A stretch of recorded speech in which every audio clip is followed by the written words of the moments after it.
tuve la oportunidad de aprovechar esta institución para la formación de estudiantes de enfermería. La experiencia fue sumamente grata por la organización, por la apertura, por la colaboración del personal oficial de esta institución. La formación de estudiantes de enfermería tiene que lograr como garantía de la calidad de la formación la cooperación de las instituciones de salud. Para mí esta es una institución sumamente grata, sumamente familiar, aunque las colegas del tiempo que estoy hablando no están ya presentes, pero igual han dejado a través de su paso la historia de cooperación, la historia de competencia, la historia de calidad de la atención de enfermería. Como se ha dicho aquí con tanta propiedad, la educación continua, la educación permanente, la preparación que no termina nunca, es fundamental en todas las profesiones y mucho más en una, la de enfermería, que está sujeta a los cambios sociales, a los pasos inusitados de la transformación de la ciencia y la tecnología en el mundo, y fundamentalmente está sujeta a las demandas de personas con quebranto de su salud, personas con autocuidado que tienen la comprensión de la importancia de los controles de salud en las instituciones de salud. Una profesión que tiene una responsabilidad histórica, que tiene asimismo una historia de vinculación con la salud en el mundo. Una profesión que tiene un compromiso para la transformación de su identidad profesional. Compromiso con la transformación de la situación social y de salud, en particular de los pueblos en el mundo.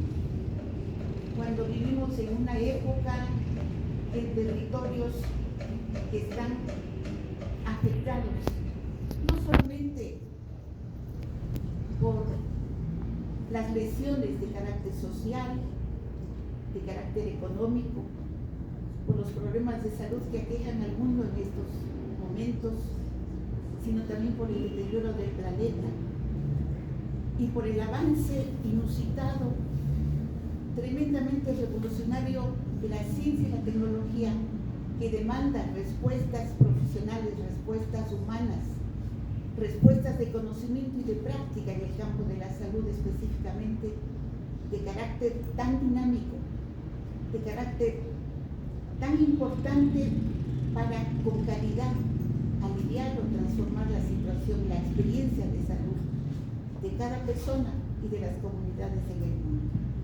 El tema que se me ha encargado es un tema digamos importante, un tema conocido por ustedes, por supuesto, de enfoques múltiples sobre el cuidado, sobre la administración del cuidado, sobre la gestión del cuidado, como en términos adecuados se habla en los últimos tiempos. Es un tema realmente conocido por ustedes porque en la formación y en la práctica está presente. Y por supuesto, toda temática, y este en particular, está rodeado de expectativas, está rodeado de prácticas cumplidas, está rodeado de conocimientos válidos, de núcleos disciplinares fundamentales, de tal manera que había preparado esta intervención de manera dinámica, más bien dialogal, pero creo que vamos a alterar un poco el orden de la presentación, o vamos a acomodar la primera parte, que significa establecer un intercambio, más que de conocimientos, de ideas, de opiniones, de expectativas en relación con el tema gestión del cuidado. Se me ha pedido enmarcar dentro de algunos componentes históricos y terminar la temática haciendo mención a la necesidad del empoderamiento, del proceso de empoderamiento del cuidado de enfermería, fundamentalmente en manos de mujeres, en manos de enfermeras y en manos, por supuesto, cada vez más importante porque se van integrando más profesionales del sexo masculino. Una expectativa de transformación está presente independientemente del género de los profesionales. Concordar o discordar es una técnica, un mecanismo para interactuar dentro de un grupo y sirve también como un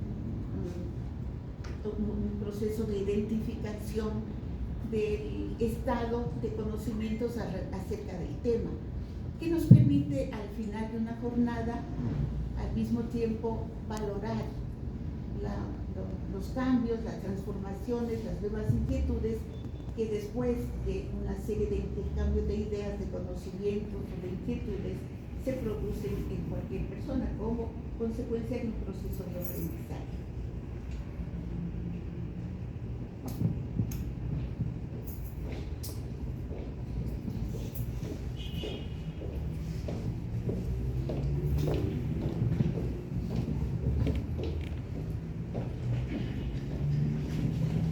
Tengo algunas preguntas aquí, más que preguntas enunciadas, que sería interesante comentarlos.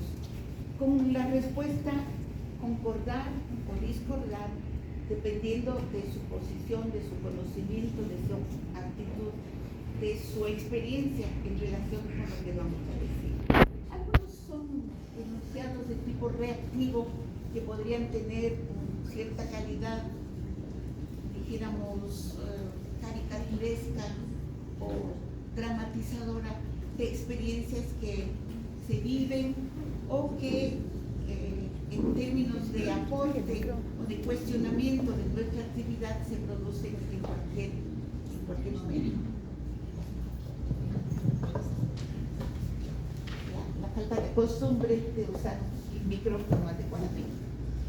Estamos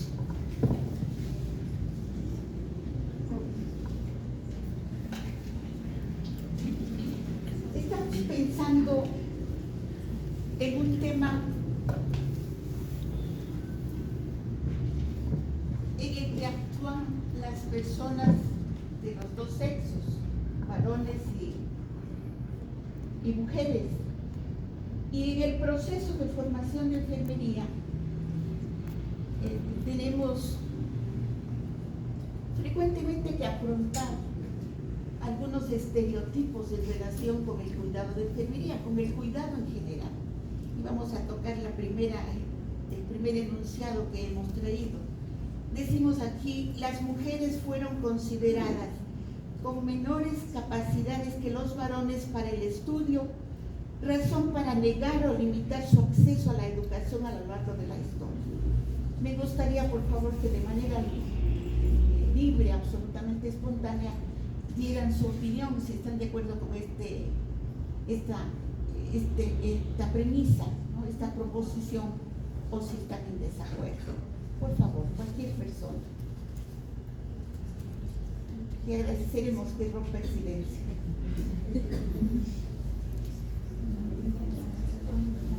Yo recuerdo en la Universidad de Cuenca hace algunos años en un curso hubo esta pregunta. Éramos profesores todos los que asistíamos y nos preguntaron, en su experiencia, ¿usted considera que las mujeres o los varones, quién de ellos es más inteligente? ¿Quién es más inteligente? ¿Las mujeres o los varones?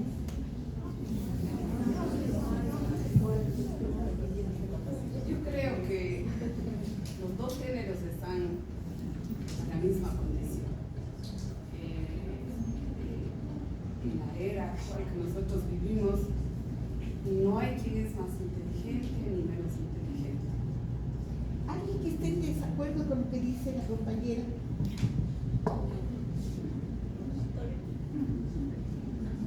Pero, como les contaba, hace algunos años, posiblemente hace unas 3 décadas, el profesor contestaba, sí, yo tengo la experiencia de que los varones son más inteligentes que las mujeres en su clase.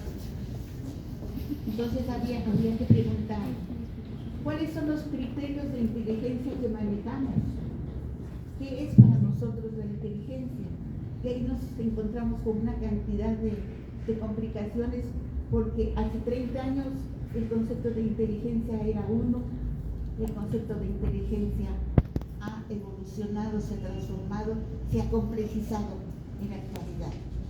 Pero hace 30 años, o hace 2 siglos o 10 siglos, como dice la compañera, las capacidades de hombres y mujeres han sido atributos sin cuestionamiento, presentes, competentes para ser desarrolladas, y los problemas en relación a una diferenciación de las capacidades, no solamente intelectuales, tienen que ver históricamente como construcción social, que es el género y que somos las personas en general, nuestra identidad como seres humanos es el resultado de una construcción social. Venimos al mundo con toda una estructura biofisiológica, genética, pero eso es solamente el comienzo de nuestro existir. Tenemos la posibilidad de transformarnos por ser seres de relación, por ser seres sociales, por ser seres culturales, por ser seres que trabajamos, por ser seres que nos comunicamos y que interactuamos en cualquier medio en el que nos encontremos unas con otras personas. Somos sujetos que estamos en el mundo. De eso vamos a hablar un poquito después a propósito del concepto de cuerpo-persona, que es uno de los núcleos fundamentales del cuidado de enfermería, del objeto de conocimiento de la enfermería con el que trabajamos todos los días en nuestra práctica profesional. Decimos también aquí, de modo espontáneo las mujeres han ido ganando a lo largo del tiempo las oportunidades de educarse y ubicarse en cualquier carrera y profesión que haya decidido. Estamos en esa situación en este siglo XXI, podemos elegir cualquier carrera, sea así, con libertad, con igualdad de criterios, hombres y mujeres. ¿Sí? ¿O no? Sí. A mí me obligaron a estudiar en Quito y mi padre eligió la carrera que yo tengo, que no era mi carrera, como posiblemente alguna persona en este auditorio tiene una misma historia, al menos en los contactos que hemos hecho con fines de investigación en grupos numerosos como el presente aquí, tenemos respuestas semejantes. Yo quería estudiar ciencias económicas y estoy en enfermería. Yo quise estudiar psicología y llegué a ser enfermera. No sucede eso. Pero bueno, ese es un problema. Las mujeres estudian con facilidad, en igual proporción o mayor proporción, como está sucediendo, por ejemplo, en las ciencias médicas, como sucede en la enfermería. Estudian aquellas carreras que pertenecen al área físico-matemática, o hay más varones que en esas áreas. Hay una experiencia de ustedes, de sus familias. ¿Qué dicen ustedes?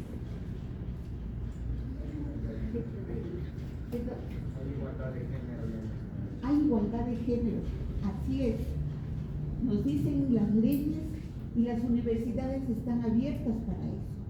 Pero finalmente, y vamos a ver algún dato que hemos traído aquí, que las carreras físico-matemáticas todavía en el siglo XXI, a pesar del acceso a la educación superior de las mujeres, o las mujeres, ha ha crecido tanto y en algún momento de la historia superó en proporción al ingreso de los varones, las mujeres todavía no han llegado a ciertas profesiones.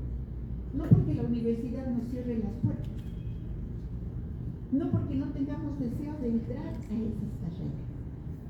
Ya veremos brevemente qué obstáculos se presentan todavía en la elección de las carreras.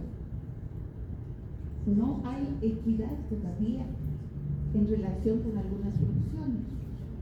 Y si hablamos no solamente del acceso que puede irse superando, la pregunta sería, como docentes a la universidad, ¿entran más hombres o más mujeres?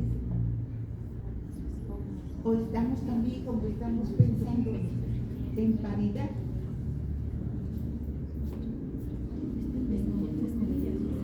¿Han pensado?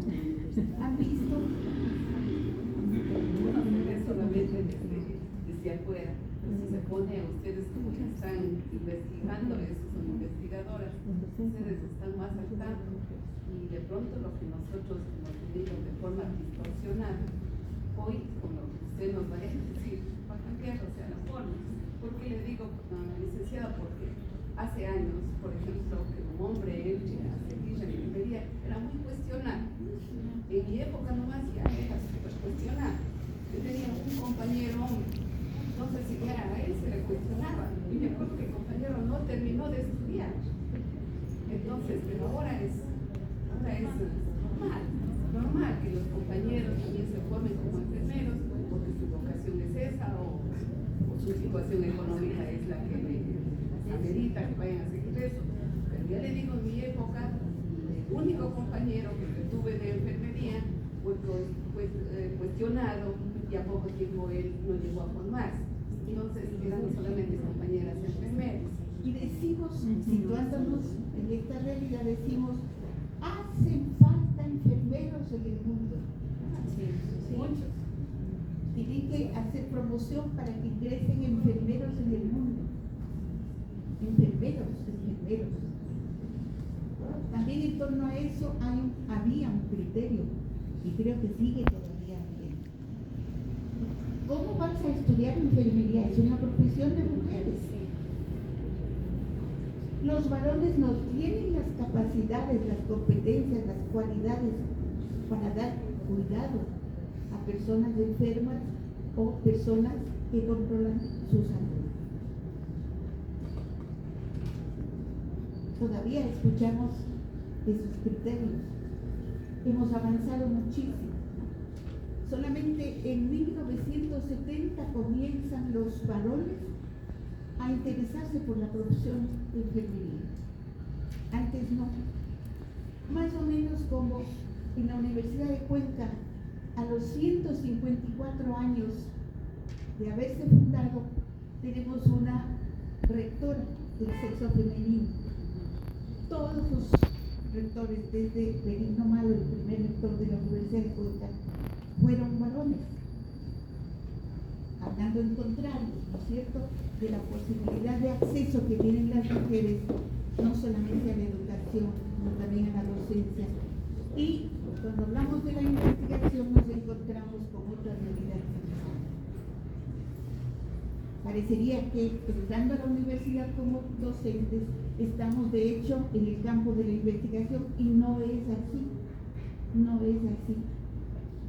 Y pensaríamos que cuando entramos a la universidad vamos a ser nombrados por concurso, por decisión, por elección, por ternas, etcétera, por el mecanismo que sea, autoridades. Estoy hablando de las mujeres. Y encontramos que no es así, ¿verdad?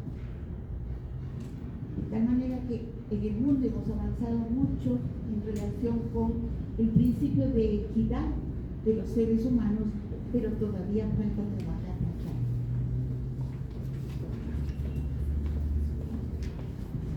Una tercera cuestión. Tanto varones como mujeres en la época actual ocupan por igual cargos como docentes en escuelas, colegios y universidades, lo mismo que como directivos e investigadores. Acabamos de ver En el siglo XXI las mujeres han logrado compatibilizar, armonizar o conciliar el trabajo doméstico y de cuidado con el trabajo en el sector público o privado. Aquí tenemos bastante para hablar, pero no vamos a gastar mucho tiempo. ¿Hay problema o ya no hay problema con el cuidado del hogar, el cuidado de la familia, la crianza de los niños, la actividad doméstica en general para las mujeres que están trabajando ya desde hace mucho tiempo, desde comienzos del siglo XX en el Ecuador, fuera de la casa? ¿Dejaron de tener problemas las mujeres en relación a evitar choques, en relación a la compatibilización del trabajo reproductivo, del trabajo no pagado o doméstico y el trabajo remunerado fuera de casa? ¿Tenemos o no tenemos problemas? ¿Persisten o no los problemas? ¿En qué sentido persisten? ¿Qué nos pasa a las mujeres trabajadoras fuera de la casa? ¿Alguna intervención? Gracias. Los hijos se crían solos y a veces ellos más apegados con las mujeres que se crían antes que a nosotros somos los hijos. ¿Qué hemos hecho para solucionar este problema? Desde hace mucho tiempo. Y quizás ahora que estamos viviendo en el siglo XXI, en esta década, estamos teniendo problemas. ¿Qué hemos hecho? ¿A quién encargamos el cuidado de los niños cuando salimos a trabajar? Los niños pequeños. Las mamás. A las mamás, a las abuelas, ¿no es cierto? ¿A quiénes? Utilizamos servicios de cuidado, servicios de guardería. ¿Qué más hacemos?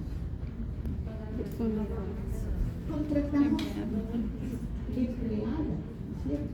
Contratamos empleadas, es decir, trasvasamos, derivamos la actividad que cumplíamos directa de cuidado a otras personas, pero con un sueldo.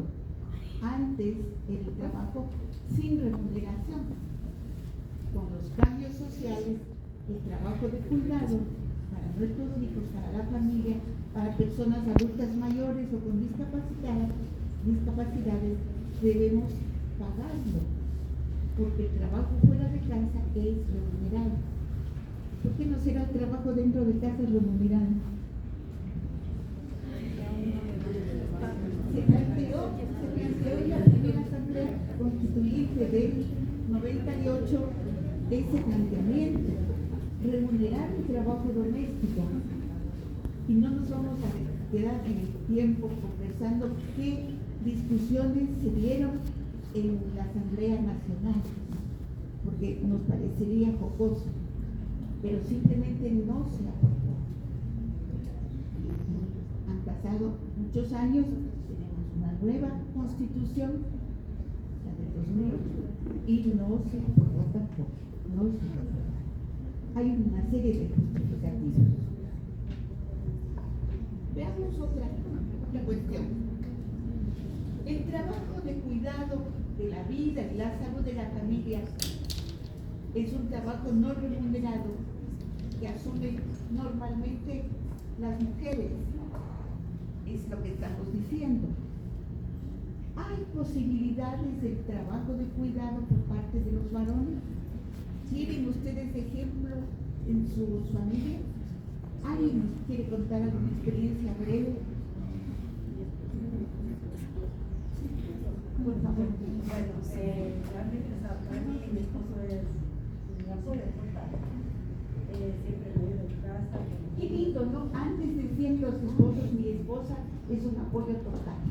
Ahora podemos decir con toda seguridad, mi esposo es una ayuda total.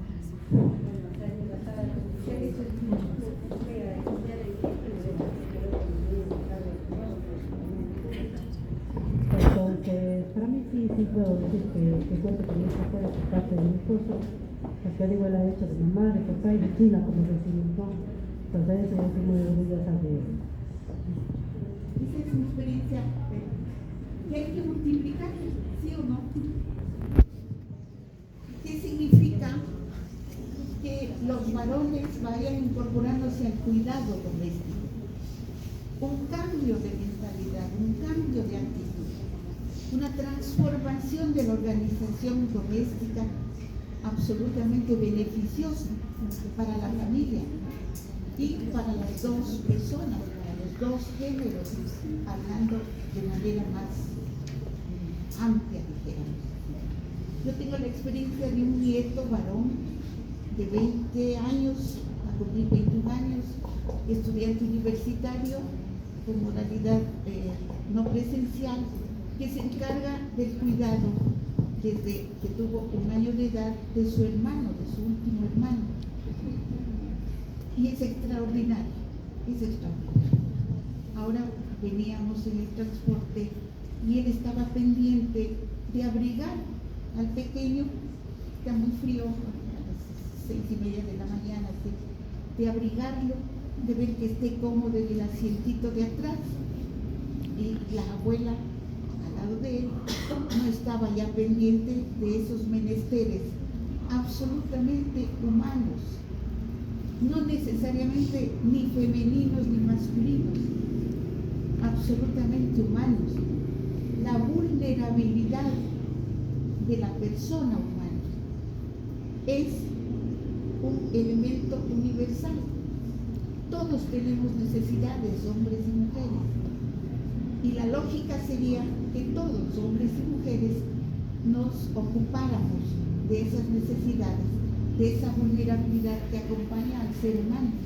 Ustedes trabajan como profesionales de la salud, como operadores de salud, con vulnerabilidades que envuelven a la población, a los seres humanos.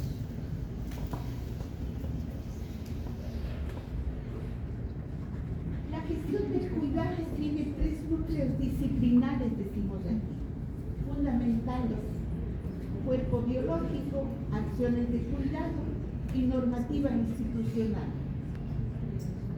¿A qué nos referimos con cuerpo biológico? ¿Será correcto ese término? Cuando estudiamos enfermería, posiblemente sí. Nos enseñaban los aparatos, los sistemas, los tejidos, las células, las funciones en fisiología, etc. Era una de las asignaturas duras, difíciles, fundamentales, nos aterrorizaban. Los médicos cuentan, médicos mayores, que yo, como en su época el profesor en la evaluación lanzaba, sacando de una bolsa de tela, todos los huesos de las manos y de los pies, lanzaba al aire un puñado de huesos y preguntaba por los nombres, las articulaciones, etc., de los 2 o 3 huesos que caían en el escritorio. Esa era la evaluación de la anatomía hace algunas décadas. Ahora aprendemos la anatomía, la fisiología, etc., de otra forma. Esperemos que así sea. Pero ¿es suficiente hablar de cuerpo biológico cuando trabajamos con seres humanos? Prácticamente no estamos utilizando esa denominación. Utilizamos más bien cuerpo-persona, porque el cuerpo no es simplemente reunión, interrelación de estructuras biológicas. El cuerpo es una construcción social única, integral, que tiene una serie de componentes.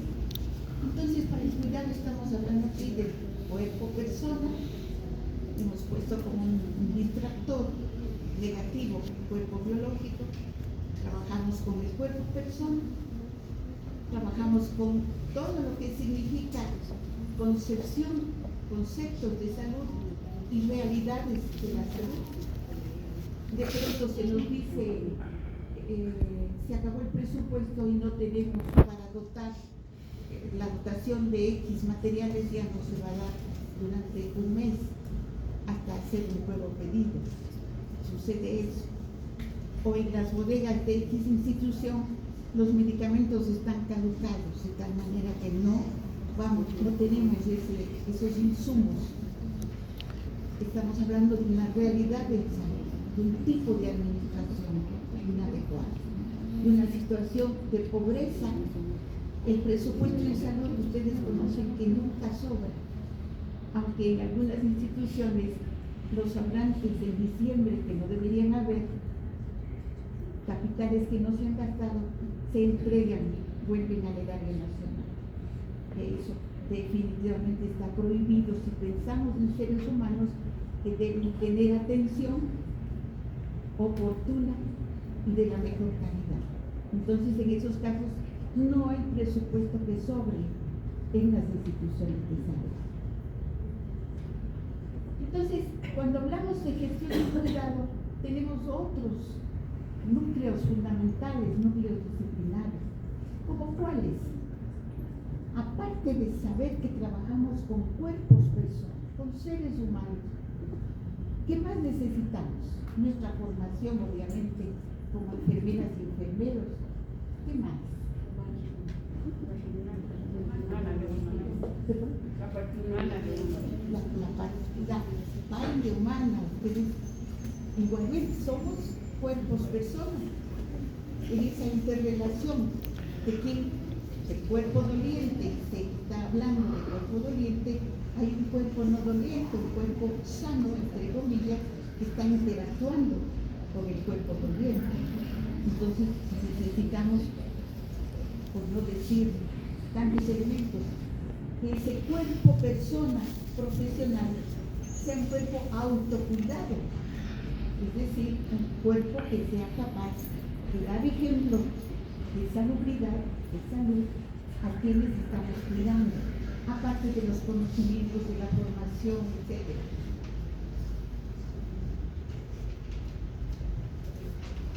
Necesitamos pensar de otra manera. De ahí la importancia de ir buscando, analizando y adaptando y también adoptando categorías que son producto de la evolución, de la investigación, de la discusión a medida que pasa el tiempo. Entonces necesitamos una serie de nuevos elementos cuando hablamos de la gestión del cuidado. El trabajo de cuidados asignados socialmente a las mujeres las dignifica, gratifica y reconoce como sujetos de derechos. Volvamos a ese desequilibrio de géneros que todavía enfrentamos en este siglo XXI. Una filósofa española decía, y tiene un libro que se llama El siglo XXI es el siglo de las mujeres. Ella entregaba ese libro a fines del siglo XX. Y claro, nos parecía simplemente un enunciado romántico. Tiene todavía una parte de romanticismo, pero hay muchas realidades cumplidas, ¿no? Este es un siglo que está exigiéndonos el cumplimiento de retos, ¿no? Está exigiéndonos el trabajo para ir avanzando en lo que llamamos equidad, lo que llamamos vida feliz, ¿no? En comunidad, en interrelación de los géneros. La profesionalización del cuidado se inicia con la educación universitaria en enfermería. Revisando un poco la historia, la profesionalización del cuidado es evidente, no se inicia con el ingreso a la economía de la educación mundial, con la fundación de escuelas, facultades de enfermería, con la formación de enfermeras y enfermeros. Pero, ¿qué nos dice la historia? Que no todas las instituciones educativas de enfermería comenzaron con aquellos requisitos cumplidos para poder aprender y enseñar. Hubo también un desequilibrio en la fundación de las escuelas de enfermería en nuestro mismo Ecuador, y eso se amplía a América Latina. Muchas enfermeras y enfermeros comenzaron formándose en instituciones no necesariamente universitarias, ¿no? Y algunas universidades del Ecuador comenzaron trabajando en la educación de enfermería como escuelas creadas a comienzos del siglo XX sin contar con los requisitos fundamentales. Ahora no podemos pensar que un enfermero profesional no cumple el bachillerato como el resto de profesiones como nivel básico para estudiar enfermería. Entonces, también ahí tenemos desequilibrios o inequidades históricas. La gestión del cuidado es privativa de los profesionales de enfermería que ocupan puestos directivos. Cuando hablamos de gestión del cuidado, estamos hablando solamente de los directivos, de los jefes, de los líderes de los departamentos. La gestión del cuidado es solamente para ellos. Es una categoría profesional que se amplía no solamente, que se amplía a todos los profesionales de enfermería, porque nos quedaríamos solamente esta nueva categoría empleada quienes ejercen la dirección. Estaríamos repitiendo la historia, ¿cierto? La administración vertical con la que nos formamos enfermeras y enfermeros de generaciones anteriores.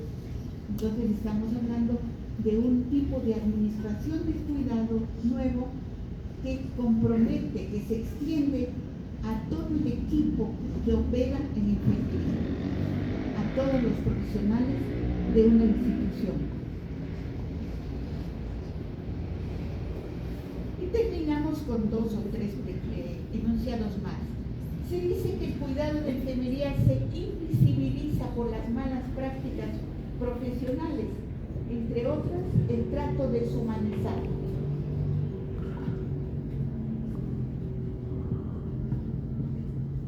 Algunas enfermeras y enfermeros preparados en décadas anteriores se lamentan en las reuniones de la cafetería, en los recesos, en reuniones sociales, en reuniones profesionales también, de cómo fuimos preparados hace 3 décadas, 4 décadas, 2 décadas, dando a entender que se han perdido componentes de la formación, que se han perdido valores de la formación. ¿Ustedes qué dicen? ¿Es esa una realidad? ¿Podemos decir que el tiempo pasado fue mejor?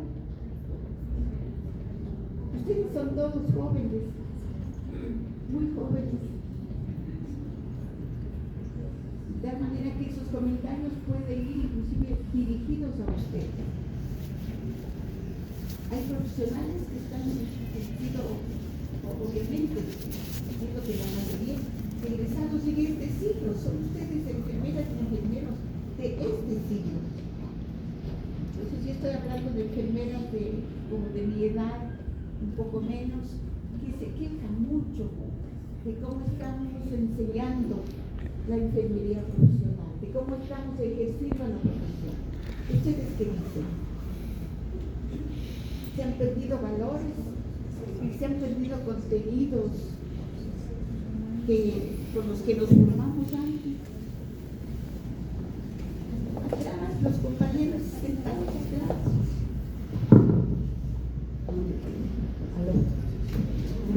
Licenciada, primeramente yo fui una de sus estudiantes formada por usted en los primeros años de carrera, y yo me acuerdo pues que a nosotros nos enseñaban ustedes como docentes del cuerpo de profesoras a cargo de la Escuela de Enfermería de la Universidad de Cuenca. Parece que nos hacían como reflexionar que la carrera de enfermería no tenía que ser una carrera de mendicidad, de que se le puede dar al enfermo solamente lo que, o sea, hacerle que recupere la salud, solamente porque, por pena ya. No, A nosotros ustedes nos hicieron alguna vez reaccionar y nos indicaban que la carrera de enfermería, para la cual nosotros estábamos formándonos, tenía que ser sobre todo muy ética. La ética de la enfermera en cuanto al cuidado del paciente, esa ética yo aprendí de ustedes como docentes y hasta el momento es lo que yo promulgo dentro de mi área como líder del departamento. La mejor cosa es ser ética,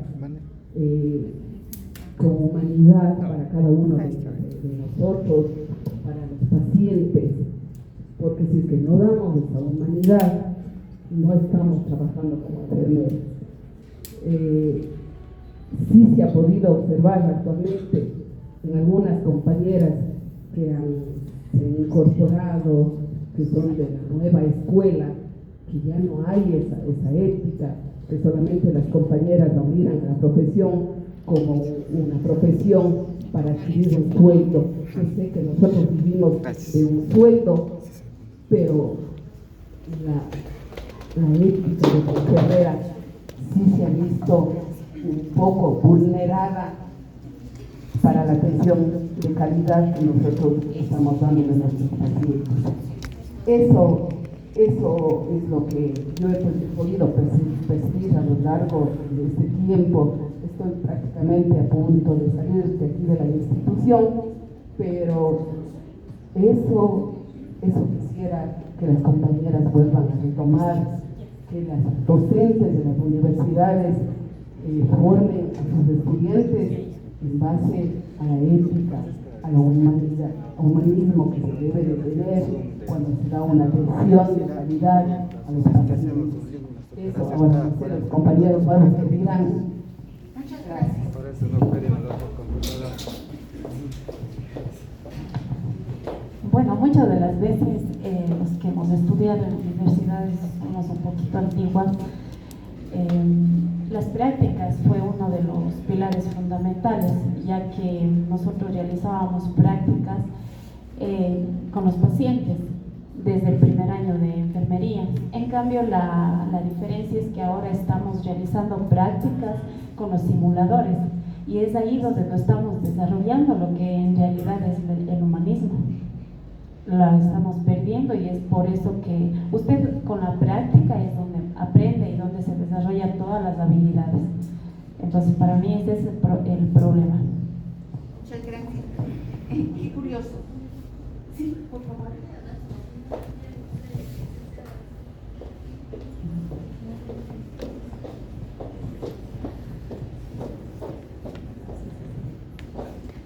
Buenos días, licenciada. Buenos días, compañeros.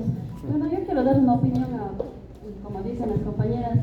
No es que nosotros no nos humanicemos ni no tratemos la parte humana del paciente. Lo que pasa es que como todo va evolucionando, ahora nos piden que hagamos informes, que hagamos más trámites, más papeleos, que nos quitan tiempo de dedicar al paciente. Nos ponemos a estar haciendo informes, haciendo papeles que nos quitan el tiempo en verdad para nosotros brindar una adecuada atención al paciente. Entonces eso también sí se debería tomar en cuenta. Muchas gracias. Este es un tema igualmente para un seminario completo, para jornadas de actualización completa. Realmente hay mucho que analizar, mucho que contar como experiencia.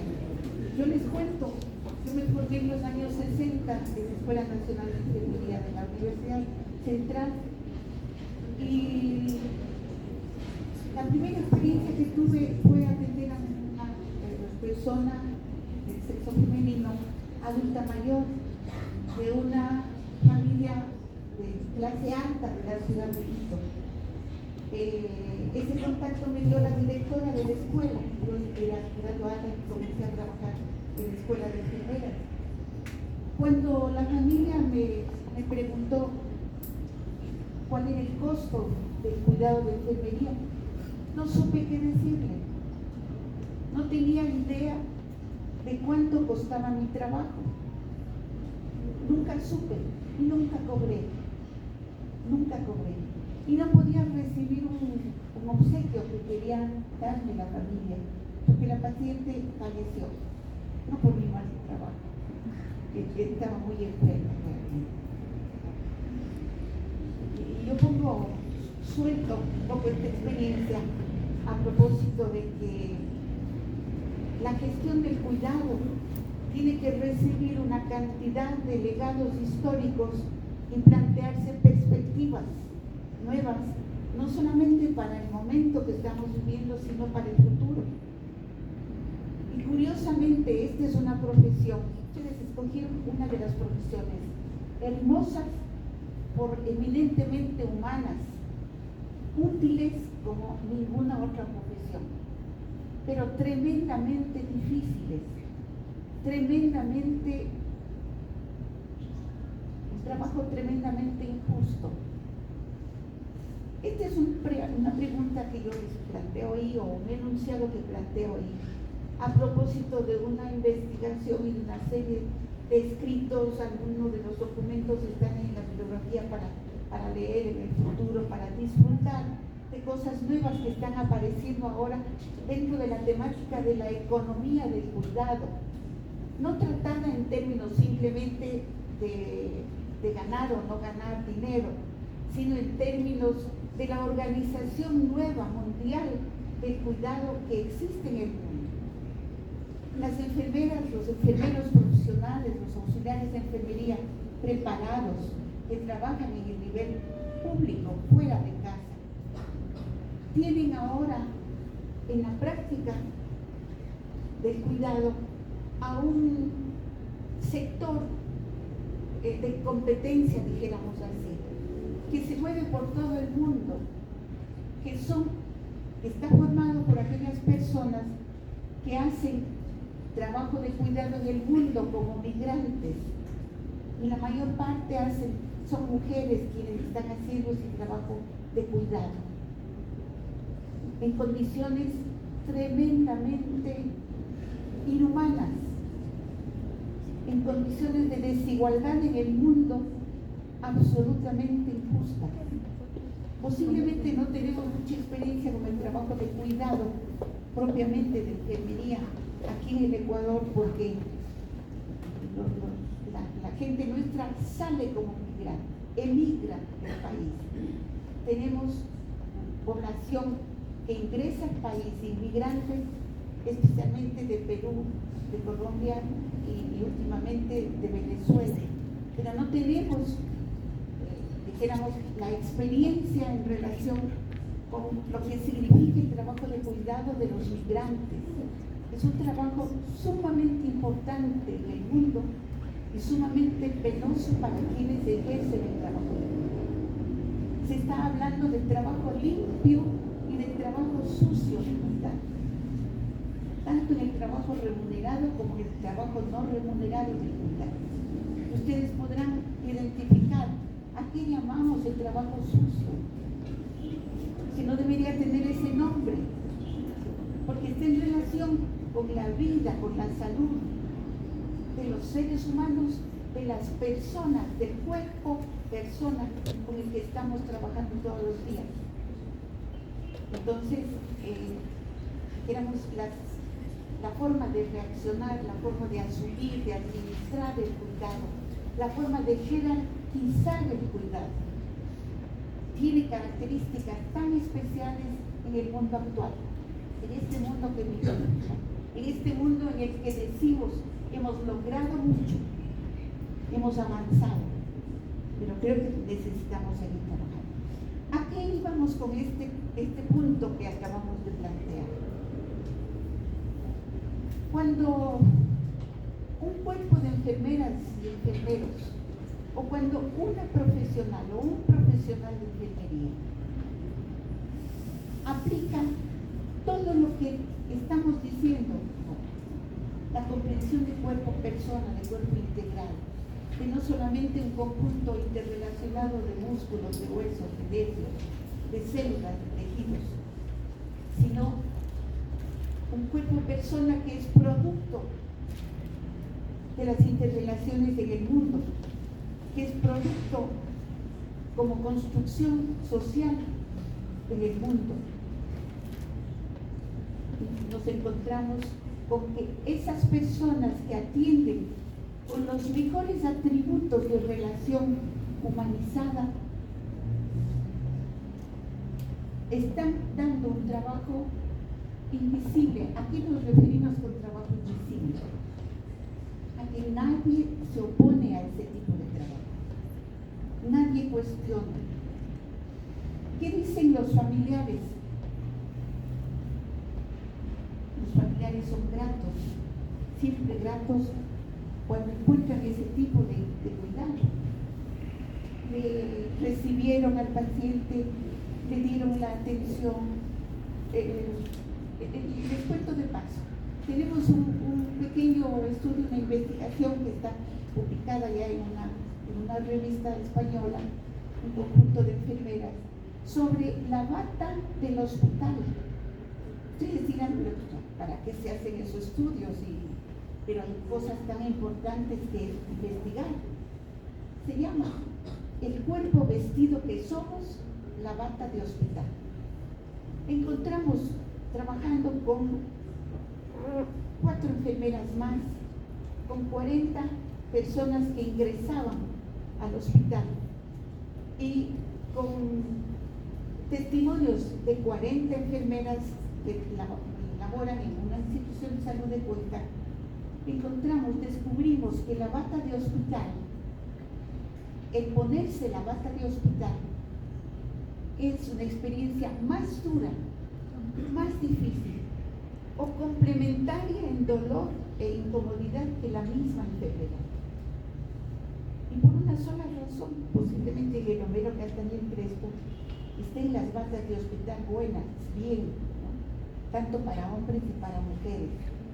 Pero lo que encontramos es dramáticamente que hay batas de hospital cortas para personas altas o estrechas y por consiguiente incómodas porque muestran el cuerpo,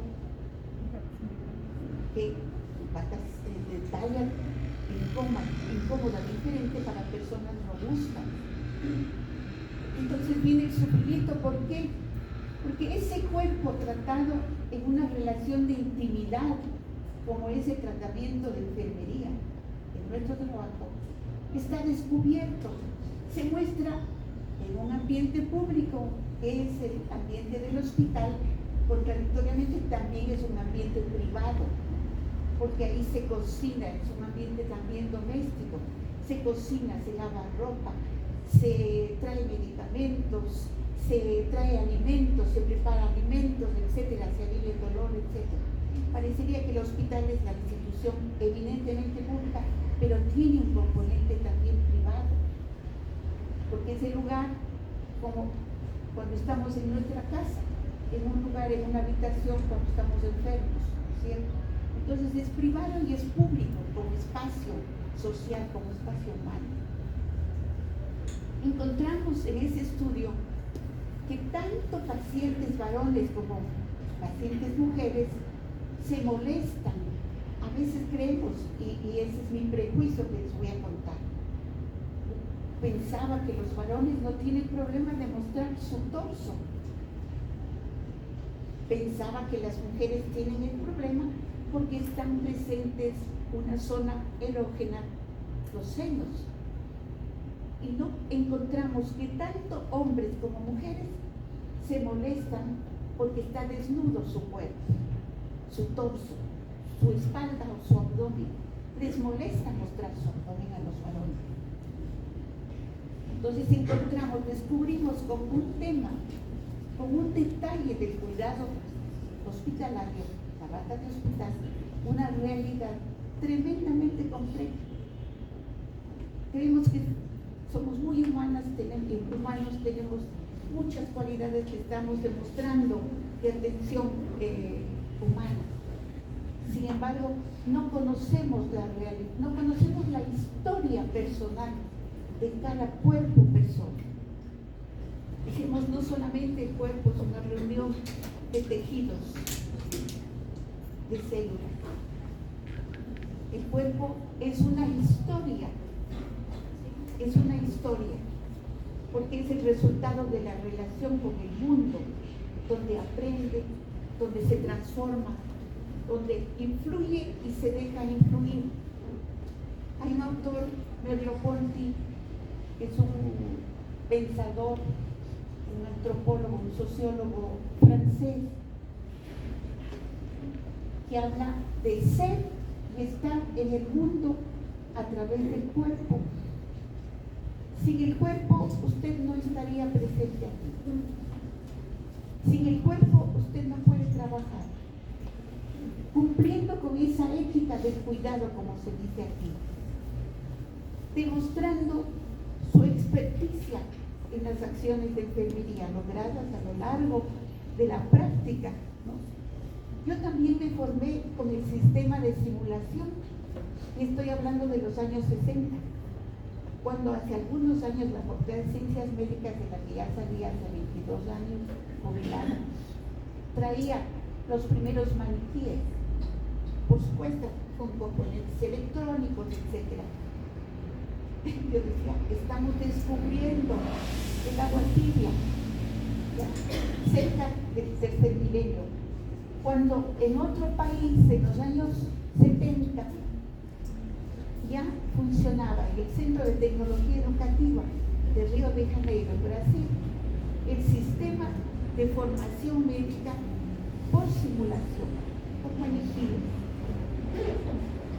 Cuando llegamos a la fundación de la Escuela de Enfermería acá, dijimos, no, hay que hacer el trabajo teórico práctico concomitante, integrado, y está bien. Pero encontramos otra situación a medida que se desarrolla la sociedad, ¿no? A medida que los hospitales van siendo espacios pequeños para la formación de estudiantes de medicina, de enfermería y de otras carreras. Entonces nos toca echar mano de sistemas de aprendizaje que a lo mejor no son los mejores, pero son una alternativa, dados los cambios sociales. Termino concluyendo esta parte.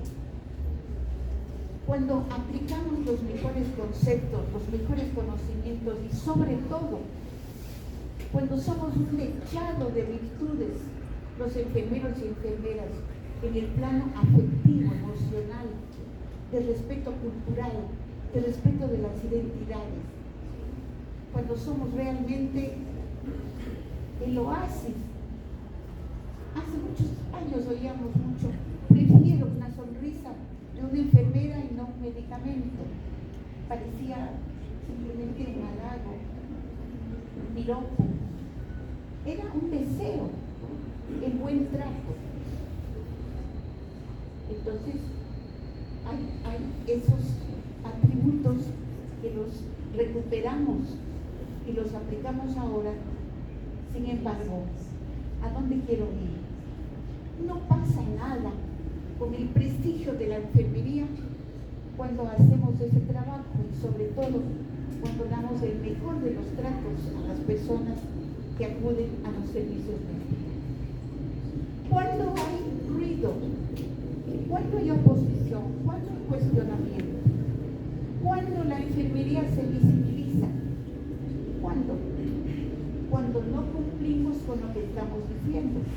Entonces sí, estamos presentes, nos mostramos de cuerpo entero. Lo importante sería que la sociedad, los directivos de las instituciones de salud, los empleadores y el personal de enfermería nos vean siempre con las fallas que tenemos y con las bondades que hemos desarrollado en nuestra profesión. Quisiéramos no ser invisibles, quisiéramos ser, como se recomienda con la teoría política feminista. Los feminismos no son más que construcción de teoría política. ¿Política en qué sentido? En el que permite la comprensión de la realidad para cambiarla en relación con la subalternidad, con la subordinación, para que se torne equitativa a través de la práctica, a través de realizaciones. Solamente es eso, se llama teoría política, porque plantea teoría para cambiar la realidad de desigualdad para que se tome en teoría de igualdad. Entonces, una recomendación de los feminismos rural es mostrarse, mostrar que estamos presentes las mujeres con nuestras diferencias, y lo mismo los varones, pues, con las diferencias, pero con derechos, con posibilidad de hablar. Se nos ha dicho tomar la palabra, porque el silencio es útil en espacios y en oportunidades necesarias, pero el silencio tradicional histórico de las mujeres, aunque se nos ha catalogado como lo opuesto, ¿no? Personas que hablamos mucho, sin embargo somos personas que no tomamos la palabra, que no accedemos a la palestra.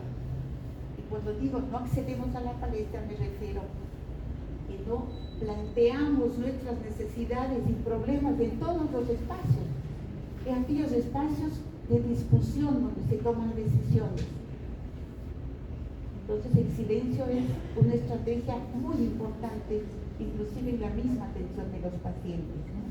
El ruido molesta a los pacientes, pero el ruido no tiene que molestar a los directivos, a los gerentes, etcétera, a las autoridades cuando planteamos nuestras necesidades, cuando tomamos la palabra, y lo hacemos con voz alta, con claridad y con razón, con justicia. Hasta aquí era el pretexto. No lo hemos podido aplicar de manera adecuada. Sin embargo, lo que podemos ver es que hay mucho que discutir, que analizar, posiblemente otra metodología, la de grupos focales, sería muy interesante para ir identificando, como dicen actualmente los investigadores de enfermería. Es importante ir a los profesionales, trabajar con los profesionales en investigación para poder tener a ciencia cierta la realidad que tenemos en el trabajo de los cuidados, en la gestión del cuidado. Yo quisiera, por favor, que me orientaran en cuanto al tiempo. Si continúo, si hay necesidad de unos 5 minutos para que ustedes se movilicen, o continuamos para terminar. Avanzamos.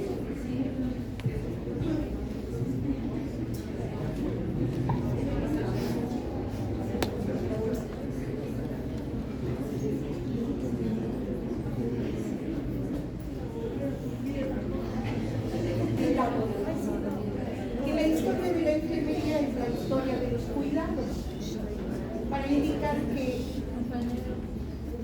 la acción de cuidar ha estado presente en el planeta, en espacios donde hay seres humanos, antes, hoy y después, habrá la necesidad de cuidado, porque decíamos hace un momento, los seres humanos somos vulnerables, todos, hombres, mujeres, de todas las edades somos vulnerables. La historia de la enfermería es la historia de la humanidad, decimos. De manera que la presencia de los cuidados es esencialmente histórica, está en relación con la vida y con la salud.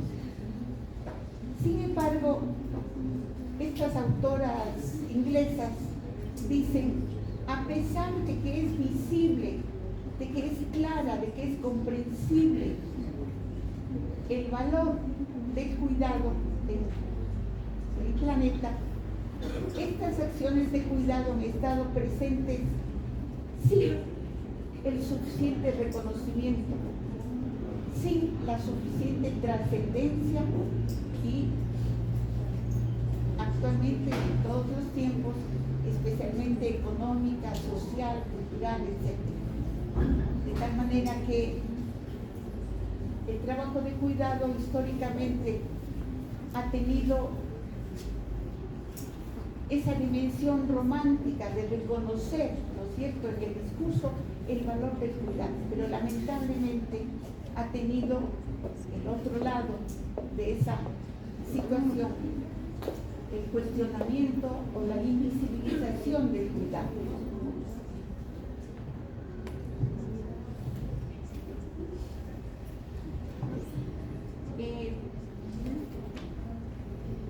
la coordinadora o una de las compañeras organizadoras conversaba conmigo en relación a establecer algunos rasgos de la historia del cuidado, sobre todo de la profesionalización del cuidado. Aquí hemos traído la periodización de la profesionalidad del cuidado en el Ecuador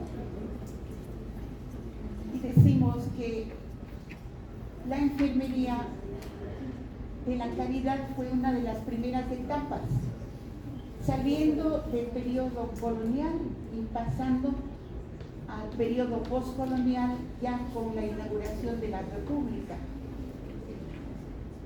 Entonces, en ese periodo, el cuidado, la gestión del cuidado tenía características muy específicas diferentes a las actuales.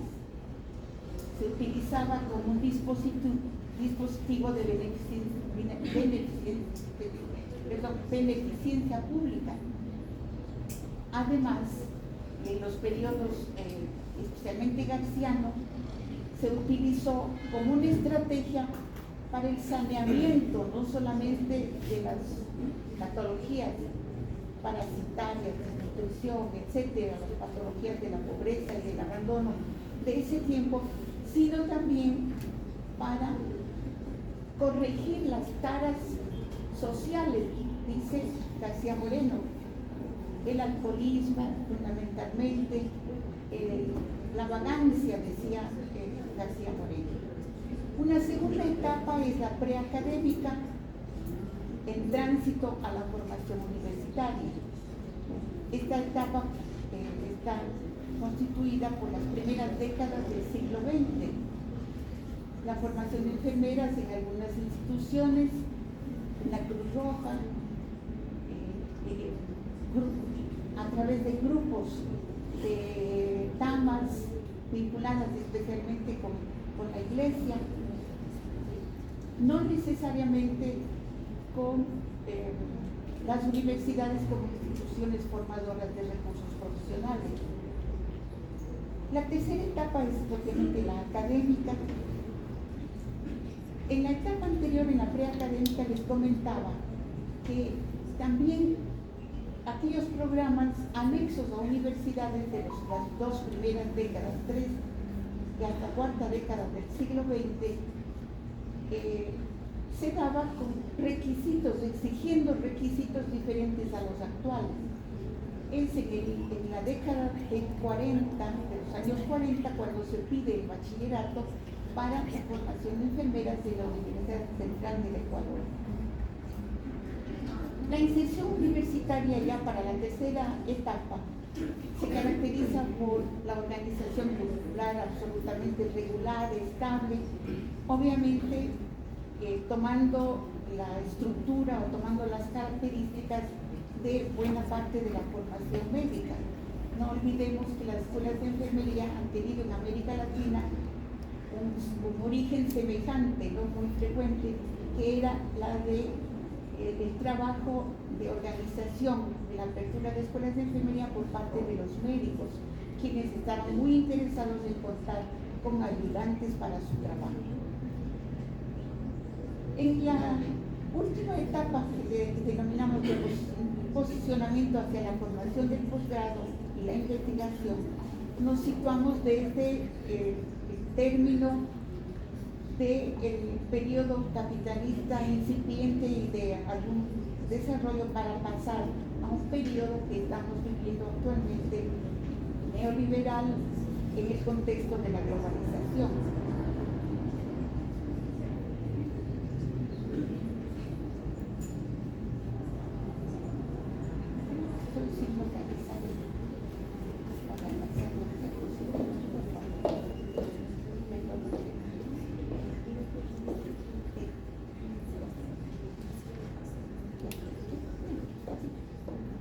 Tenemos ahí unas 4 fotografías para ilustrar las etapas, la caracterización del cuidado por etapas. Tenemos la presencia de las hermanas de la caridad especialmente, y en el Ecuador a partir de los años 70 del siglo XIX. En la segunda fotografía estamos viendo también a Hermanas de la Caridad formando estudiantes de enfermería. Sin embargo, no necesariamente dentro de las universidades. Las Hermanas de la Caridad formaron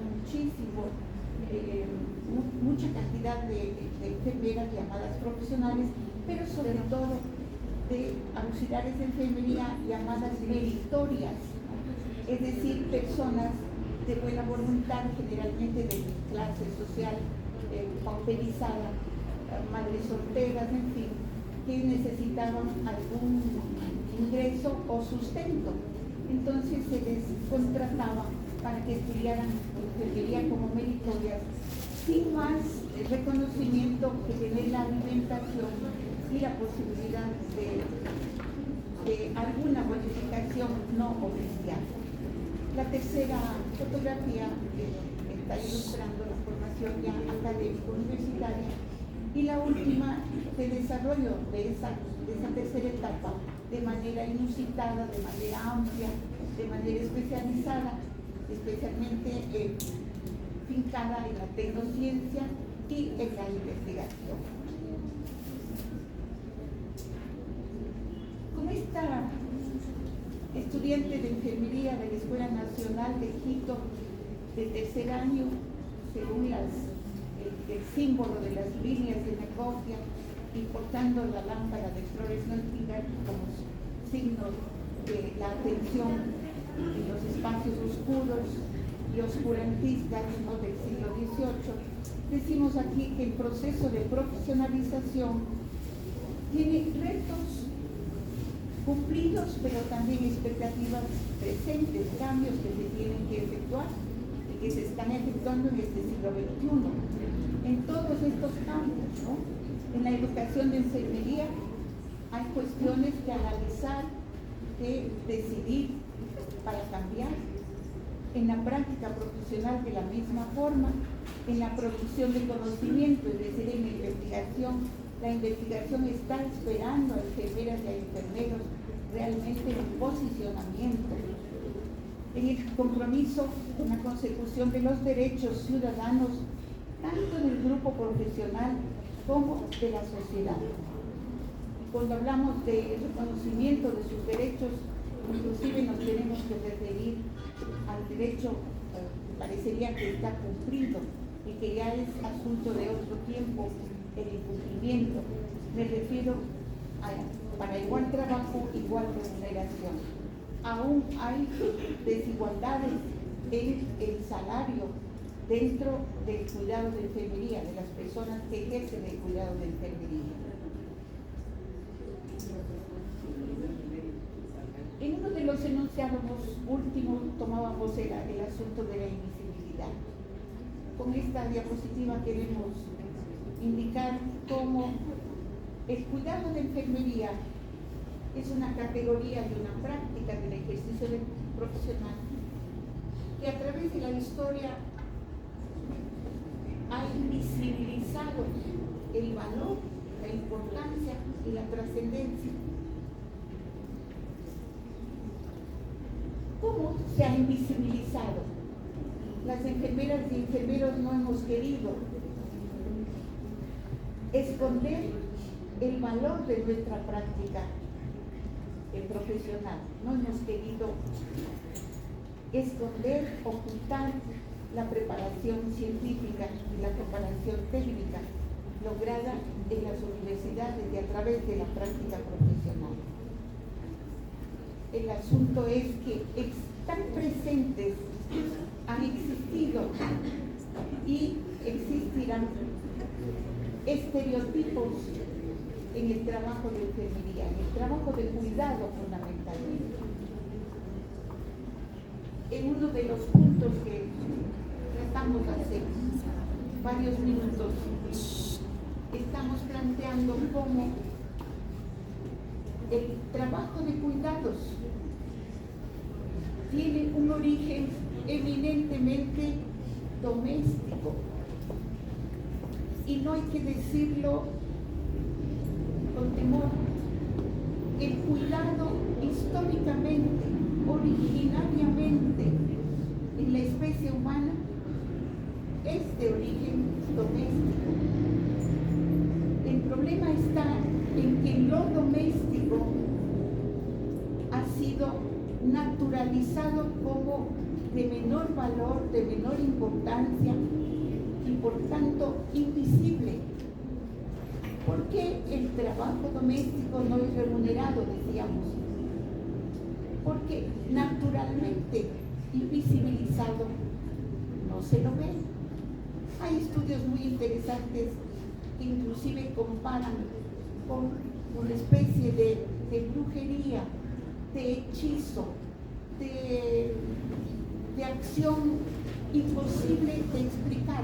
Por ejemplo, la cocción de alimentos, la preparación de alimentos que hacemos todos los días dentro de la familia para el consumo diario, ¿no? ¿Qué hacemos? Compramos una cantidad de cosas, gastamos un tiempo, antes era mucho tiempo, ahora es menos tiempo. Pero yo misma me admiro, antes yo era muy ágil hace varias décadas. Con la edad que tengo me resulta muy largo preparar alimentos en la casa, porque las capacidades físicas, motoras, en fin, se van lentizando, van cambiando. Para mí es un trabajo largo, que no lo era hace algunas décadas. Entonces, se requiere una serie de tiempo, de actividades, de habilidades, ¿no es cierto? La preparación de los alimentos. Sin esa preparación, sin esos esfuerzos, el planeta Tierra no funciona. Ustedes dirán, pero los restaurantes ahora, sin restaurantes que hacen trabajo doméstico, no funciona. Lo mismo, el trabajo de cuidado, que es cumplido por el 70 y 75% por mujeres todavía en el mundo, sostiene la vida en el planeta. De manera que, concretando, lo doméstico tiene que ser resignificado, buscar otras categorías para comprender como una categoría diferente a la categoría como fue utilizado en tiempos de Platón, de Aristóteles, ¿cierto? De los griegos de la antigua Grecia, que dividían el trabajo intelectual versus trabajo doméstico. Y la contemplación, la reflexión, el pensamiento era valorado como realmente con valor, no así el trabajo material. De ahí la caracterización de la esclavitud, de los esclavos, ¿no? Y dentro de los esclavos, de las mujeres y de los niños, en la época de la esclavitud y del feudalismo, etc. Entonces, es importante evitar la naturalización con la que nos acostumbra la sociedad a formarnos, ¿no? Crea términos, crea realidades y al mismo tiempo que va repitiéndolas una y otra vez, se va naturalizando, se va normalizando el significado y la práctica de muchas cosas que hacemos.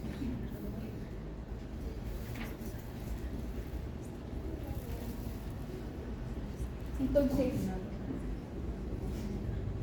decimos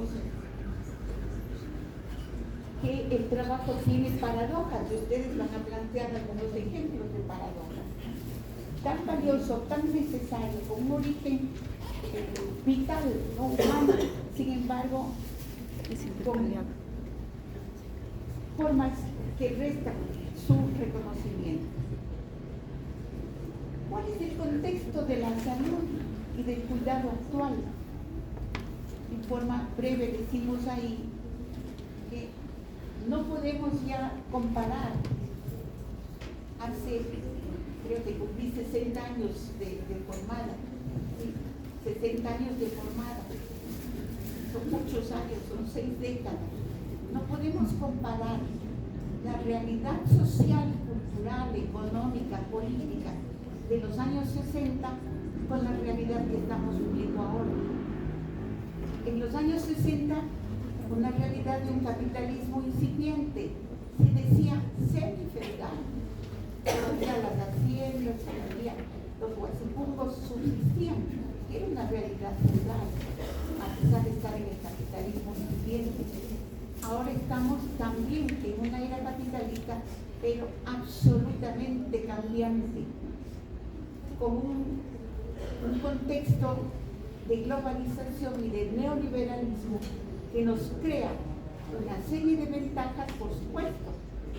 Toda esta cuestión tecnológica no podemos desechar, es un avance que lo utilizamos, ¿no? Y que nos da garantías en nuestro trabajo, por ejemplo, de agilidad, de ganar tiempo, de dejar constancias, en fin, en los reportes, etc.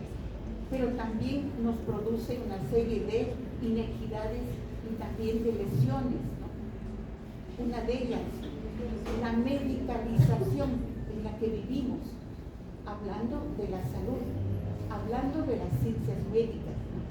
Estamos dentro de un proceso de medicalización, no en términos simplemente de usar para aliviar el dolor, para tratar las enfermedades de medicinas, no, sino de todo un aparataje, de toda una estructura, producto de la tecnociencia que nos envuelve. Estamos hablando de unas ciencias de la salud que más que de la salud se están ocupando de la transformación de los cuerpos, por ejemplo. Cada día aparece una nueva tentación, especialmente para la población femenina, en relación con cambios de su cuerpo, para que se adapten al modelo que el sistema capitalista global nos impone a través de los medios de comunicación. Entonces, pero hace poco vivimos el modelo Barbie. Yo tenía ideas del modelo Barbie para mí, el tiempo, para mi infancia. Nos encantaba jugar con muñecas de trapo. Me acuerdo que yo le bonificaba a mi hermana mayor con unos centavos, 40 centavos, a veces decía, no, me tienes que dar 60 centavos. Era muy hábil para armar muñecas. Una hermana que me pasaba con 4 años. Entonces éramos felices armando historias con las muñecas de drama, con las muñecas de celuloide. Pero claro que conozco las Barbie, pero toda un drama, todo un espectáculo en torno a las Barbie, toda una agitación social de hombres y mujeres, de niños y mayores por las Barbie. A propósito de la figura, del modelo que nos impone los medios de comunicación, a los que nos tenemos que asemejar y nunca nos asemejaremos a los modelos que nos ponen los medios de comunicación, transformados o para ser transformados por las ciencias médicas, por la alta tecnología, que prácticamente lo que se llama es, estamos en una era de la medicalización. Entonces vivimos en un contexto de globalización, de tecnociencia, de nuevos sistemas de comunicación impresionantes. Tenemos un nuevo panorama epidemiológico. Hace poco vivimos una de las crisis que se vuelve a dar en 200 años de historia de la humanidad, la contaminación que envolvió al planeta COVID-19, cuyas experiencias, especialmente a enfermeras y a enfermeros, a médicas y a médicos, fue impresionante, porque nos encontró esa patología sin estar preparados. Entonces tenemos envejecimiento de la población, más personas adultas mayores a quien atender, etc. Nuevas enfermedades, las viejas y otras nuevas se entrecruzan en la época actual. La reaparición especialmente de las enfermedades de pobreza extrema. Es impresionante, porque yo estoy escuchando lo mismo que escuchaba hace 60 años y que me formé del problema gravísimo de la desnutrición infantil, de nutrición crónica. Han pasado 60 años y estamos escuchando sobre desnutrición crónica. Es simplemente impresionante las contradicciones que este sistema y que la forma de administrar los países nos dan en relación a salud. Y cuando ya están saliendo de la desnutrición 20.000 niños en el Ecuador, hacemos todo un espectáculo informativo.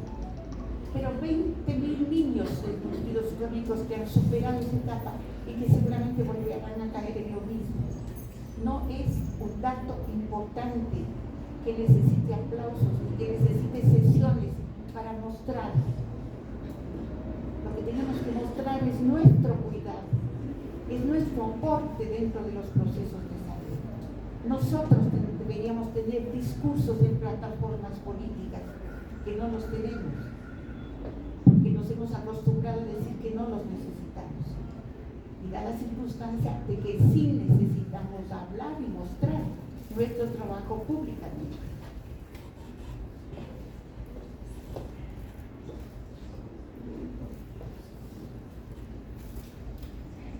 ¿Qué es la gestión del cuidado del que hemos estado hablando todo el tiempo? Es un proceso heurístico dirigido a movilizar los recursos humanos y del entorno con intención de mantener y favorecer el cuidado de la persona que en su interacción con su entorno vive experiencias de salud. Este es un concepto que ustedes encuentran en los discursos de enfermería nuevos, ¿no? Y yo he subrayado con rojo 3 términos. Entorno, para establecer la siguiente diferenciación. Decimos entorno, está muy bien cuando nos referimos al medio ambiente, a lo que nos rodea. Elementos de la naturaleza, cosas, animales, seres vivos de la naturaleza, pero que están con nosotros. Por ejemplo, a las mascotas se les ha dado un lugar especial ahora, ¿no es cierto? Hay una ley de defensa de la vida y la salud y la protección y el cuidado de las mascotas. También están otros animales que no tienen la misma suerte de las mascotas. Y hay una vegetación que tampoco tiene la misma suerte que las mascotas. Y estamos en un entorno, en un medio que está enfermo, que está debilitado.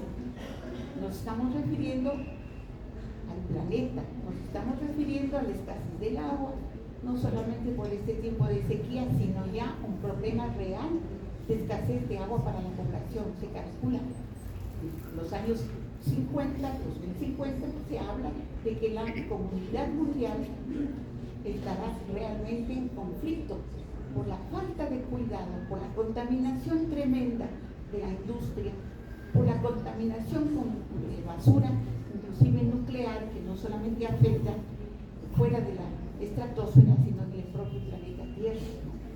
Entonces, ese entorno también es parte de la gestión del cuidado.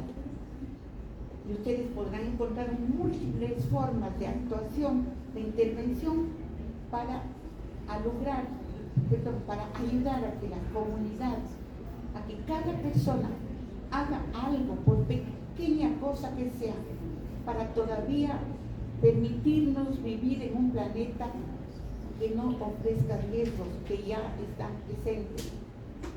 Entonces a eso llamamos entorno. Pero llamamos contexto, que es el segundo término que está puesto al final. Contexto, ya no entorno, nos referimos a las circunstancias, a los procesos, a las situaciones que rodean la vida de los seres humanos, que tienen significado incorporado en nuestro ser, en nuestro cuerpo persona. Ese contexto es, por ejemplo, la familia que compone un grupo de personas. ¿Cuántos ingresos llevan para su vida?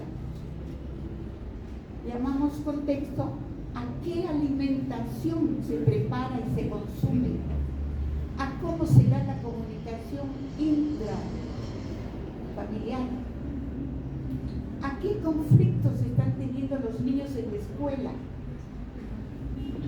¿Y qué escuela? ¿Cuál escuela? La que corresponde a mi barrio.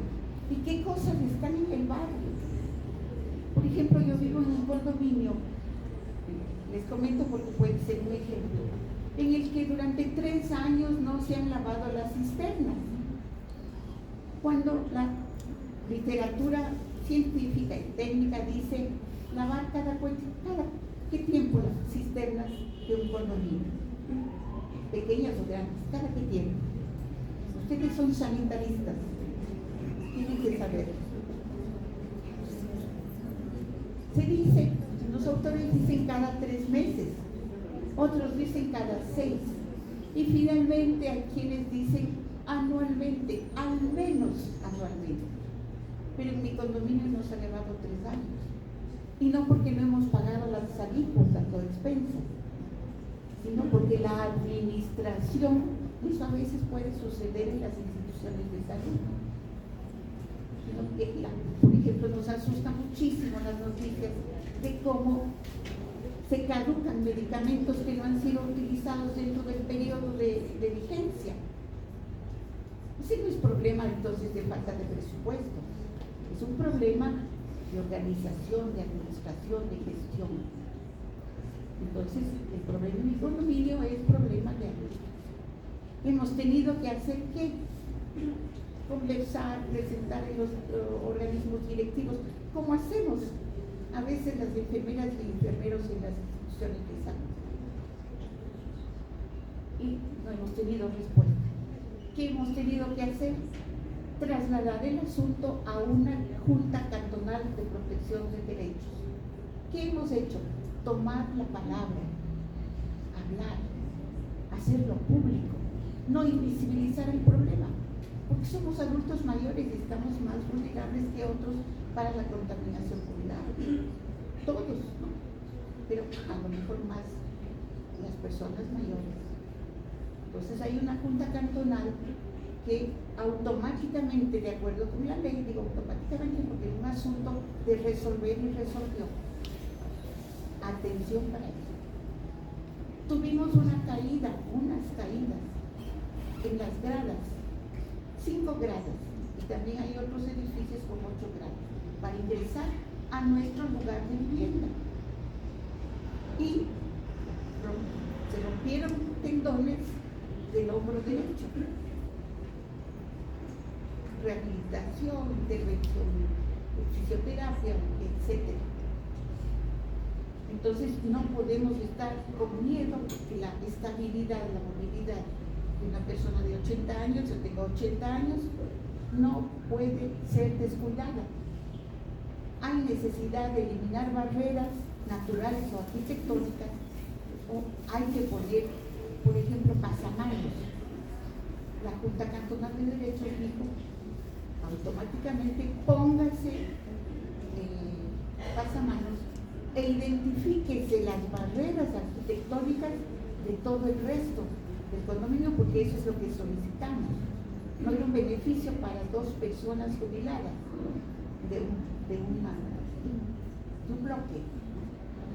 Tenía que ser beneficio colectivo. Entonces, de la administración se mencionó, no hay barreras. Así sucede. No, usted está exagerando, decimos, ¿no? Por favor, ponga los pies en el suelo, adapte su práctica profesional. Yo no voy a tramitar tal cosa. Pero si damos razones, si damos explicaciones, si tomamos la palabra, definitivamente logramos cambios. Entonces se van a poner pasamanos y se van a retirar barreras arquitectónicas que son múltiples, que están presentes, que afectan a todos, no solamente a los viejos, a los niños que están por ahí, a las madres embarazadas, a los papás que están llevando de la mano a sus niños por veredas que están rotas. Y no es un condominio de décadas, es un condominio todavía nuevo. Presentarse, mostrarse y tomar la palabra es una estrategia de la gestión de cuidado. Entonces el contexto, termino con eso, el contexto se refiere a aquello que nos rodea, que tiene sentido, que tiene significado directo, cotidiano, profundo en la vida de las personas. En el post-it que me solicitaron yo puse para contestar una situación sencilla para resolver. ¿Qué es lo que se olvidó enfermería de tomar en cuenta para solucionar el problema de una persona enferma? Entonces, hay que ver qué componentes fundamentales existen que están impidiendo la vida, la salud, o que están favoreciendo la vida y la salud en la gestión hospitalaria. La heurística, conocen ustedes, es un método de trabajo. Es para estudiar el proceso de describir una situación difícil y buscar soluciones, pero soluciones novedosas, soluciones alternativas. Por eso decíamos, no involucre a la gestión del cuidado solamente a los jefes o jefas, involucra a todos. No son cosas que planteamos al azar, ¿no? O por novedosas, o porque queremos con nuestro planteamiento llenar vacíos. No, la heurística trabaja con seriedad, buscando qué cosas alternativas pueden servirnos para solucionar el problema, qué ideas sólidas, qué hipótesis probadas podemos aplicar para lograr algo bueno, para transformar nuestra práctica, que no sean al azar, que no estemos experimentando simplemente. Entonces ese método sirve como recurso para solucionar los problemas en cualquier profesión que estamos haciendo en enfermería. ¿Cuáles son los pasos o las características? Conocer el problema, eso hemos hecho siempre, y lo seguiremos haciendo. Pero hay que acercarse a conocer el problema con gusto, con curiosidad, con compromiso, evitando las rutinas, y ese es otro asunto de nuestra formación. A las enfermeras y enfermeros nos encantan las rutinas y aprendimos los procedimientos de enfermería como una rutina. Que luego se vayan automatizando con la práctica está muy bien, pero en un mismo procedimiento pueden hacerse adaptaciones que sean lógicas, que sean racionales. Me acuerdo en alguna institución aquí en Cuenca, se inventó racionalmente, reflexivamente, un sistema para bajar, se utilizaba hace décadas el termómetro de cristal de mercurio. Y era una dificultad, tiempo, etcétera, para bajar el nivel del mercurio a la oliva del termómetro. Haciéndolo uno por uno. Alguna persona ensayó y presentó una forma técnica rápida y efectiva de cómo bajar la columna después de lavado, simplemente envolvía con habilidad o delicadeza los termómetros en una toalla pequeña y simplemente con las dos manos, ya no con los dos dedos como nos enseñaban, ¿no? Así muy delicada, muy elegantemente, bajaba en pocos segundos 70, 50, 60 termómetros, bajaba la columna. Entonces, las rutinas a veces hacen que nuestra reflexión, que nuestra actividad mental se estanque, se detenga, ¿no? Se nos hace obedientes a algo que puede cambiar sin dañar la efectividad o el curso del procedimiento. Una vez que conocemos el problema, reflexionamos, pero no simplemente buscando los datos sueltos. Para eso utilizamos lo que llamamos la hermenéutica. Entonces, un acercamiento reflexivo, bien intencionado, buscando los detalles importantes y las particularidades. La hermenéutica se pelea con la homogeneización y parte de la concepción de que cada ser humano es uno. Se aplica el principio de la unicidad del ser humano y del cuidado. Entonces es importante esto, la hermenéutica, para conocer las particularidades de cada dato, de cada hecho, de cada persona, de cada situación. se diseñan estrategias. Ya conozco, tengo estas ideas, tengo la posibilidad de hacer planteamientos. ¿Cómo transformo mi estrategias para escoger la mejor para ese caso? Entonces hago propuestas. Esto vuelvo a decir, contra las rutinas. Las rutinas nos dicen, esto hay que hacer con estos 10 pasos y no hay 8, ni 9, ni 12. Entonces las estrategias nos permiten plantear cosas nuevas, cosas diferentes, que pueden ser soluciones para los problemas. La aplicación de las estrategias y la validación de los resultados. Siempre evaluamos esto también y podemos institucionalizarlo, podemos aplicarlo con más personas, podemos difundirlo entre las personas.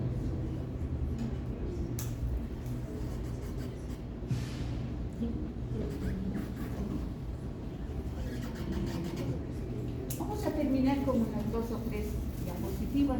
Yo tengo el problema del tiempo. La hermenéutica es el estudio del proceso de descubrir e inventar algo a través de la reflexión y no del azar, por lo que todos los factores que se encuentran fuera de la racionalidad humana en la invención y el descubrimiento deben quedar por fuera de la hermenéutica. Entonces la recomendación es aplicar el pensamiento divergente, no el pensamiento convergente, que también es lógico, también es racional. Pueden combinarse los dos pensamientos, ¿no? Aquel pensamiento lineal que es el convergente, pero también el divergente, aquel con forma de pensar que rompe los esquemas, que rompe las tradiciones, ¿no? Aquellas que nos sirven, porque hay tradiciones que deben ser más bien cuidadas y reconocidas, como decían las compañeras, los compañeros.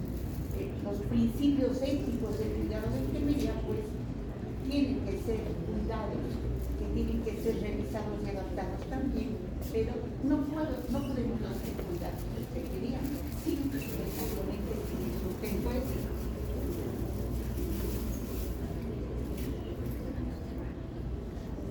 Entonces aquí tenemos los núcleos de interés de la gestión del cuidado, el cuerpo de persona que decíamos, el entorno, el contexto, el cuidado, somos cuidadoras y cuidadores, y la salud, que es nuestro campo en el que actuamos.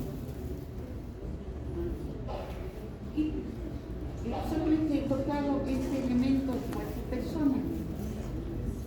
Nosotros sabemos que la salud es un continuum en la vida, ¿no? Podemos seccionar la salud por un lado, la enfermedad por otro lado. La experiencia corporal es de totalidad de la salud enfermedad. Y decimos finalmente que con el cuerpo y a través del cuerpo una persona manifiesta su existencia y su subjetividad. Aquí recuperamos lo que ustedes han dicho en relación con los sentimientos, las emociones, las actitudes, los valores, ¿no? Es decir, abarcamos de manera integral. Se funden en la corporalidad la cognición, el lenguaje, la emoción, la voluntad, la interacción y el comportamiento práctico. En el contexto del cuidado, ninguno de tales atributos puede quedar fuera. Tenemos este epígrafe: la salud no debe ser negada, sino integrada como una forma de ampliar la experiencia del sujeto, un modo de sentir, de vivir la vida. Esta es una reflexión que nos hace una investigadora.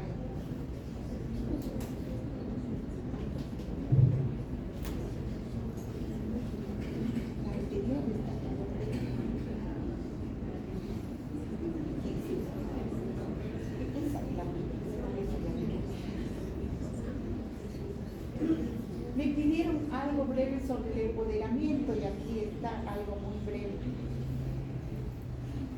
Es un proceso, yo diría que en enfermería no tiene género, pero sí necesita ser más tomado en cuenta por las mujeres, porque históricamente hemos estado más al cargo las mujeres del cuidado que los varones. y todavía no hay el reconocimiento del que hemos hablado de todo este tiempo. Es el proceso de transformación mediante el cual cada mujer o cada varón deja de ser objeto de otros y se convierte en sujeto de su propia vida. Una mujer, en el caso de las mujeres, se encuentra empoderada cuando tiene la capacidad de adquirir poder o autoridad de manera individual y colectiva. Es un planteamiento de Marcela Lagarde, una socióloga mexicana. Entonces, empoderarnos significa cambiar nuestra identidad. Es la identidad de sumisión, de obediencia con la que se formaron por las hermanas de caridad, las enfermeras de otros siglos. Esa forma de estructuración de las primeras escuelas de enfermería, y me quiero referir a la mía, era una institución de tipo conventual o de tipo militar, en donde recibimos para ese tiempo la mejor formación y conservamos lo mejor de esa buena formación.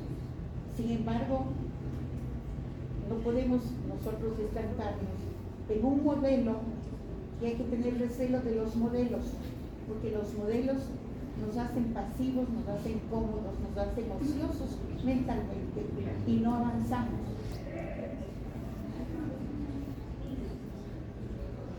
Entonces, el cambio en la identidad, en la auto y heteropercepción es fundamental con el empoderamiento, y vamos a encontrar, ustedes podrán pensar en qué nos ayuda a empoderarnos y qué es lo que nos limita el empoderamiento. Entre otras cosas, los estereotipos, los prejuicios, los preconceptos en relación con el cuidado de la enfermería, con lo doméstico y con las mujeres, como que solamente fuéramos madres y cuidadoras, ¿no? Entonces hemos ilustrado con esa mujer teniendo el planeta en su mano. Termino indicando que nuestra resistencia, porque como cuidadoras a través de la historia hemos tenido que desarrollar resistencia frente al ejercicio del poder que impone un estado de subalternidad, que niega o limita la capacidad de autonomía para hacer y hacer del cuidado el objeto de conocimiento que nos diferencia del trabajo del enfermero. No puede entonces separarse el relacionamiento, esto dice Foucault, entre el poder y el rechazo de la libertad a someterse. El problema crucial del poder no es aquel de la servidumbre voluntaria, y pregunta Foucault, ¿cómo podríamos desear ser esclavos? Es incomprensible.